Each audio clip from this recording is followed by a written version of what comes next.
रामकृष्ण हरी. सध्या उन्हाळ्याच्या सुट्ट्या लागलेल्या आहेत आणि हे आमचे सिद्धेश्वर कुंभारे यांचे मुलं आहेत. ते या उन्हाळ्याच्या सुट्ट्यामध्ये हे ककड्या विकायचं काम करत आहेत. तर अशा पद्धतीनं लहान मुलांना लहानपणापासूनच आपण जर विक्री कौशल्य समजावलं किंवा त्यांच्या लक्षामध्ये आणून दिलं तर पुढे चालून हे मोठे उद्योजक किंवा व्यापारी होऊ शकतात.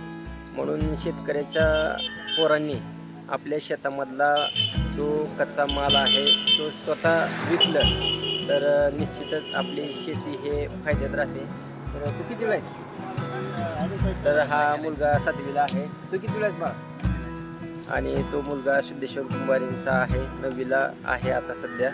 तर लहानपणापासूनच जर आपण मुलांना असं कौशल्य शिकवलं तर भविष्यात ते खरंच एक मोठे उद्योजक व्यापारी होऊ शकतात. म्हणून सर्व शेतकऱ्यांना विनंती आहे की आपल्या मुलांना हे विक्री कौशल्य आपण शिकवलं पाहिजे. आता त्यांचे या ठिकाणी वडील आलेले आहेत बघा. एक आदर्श या ठिकाणी घेण्यासारखं आहे.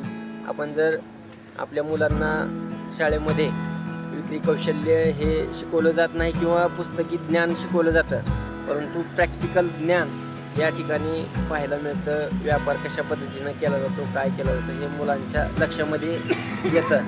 तर आपल्याला हा व्हिडिओ कसा वाटला हे आम्हाला निश्चितच सांगा. रामकृष्ण.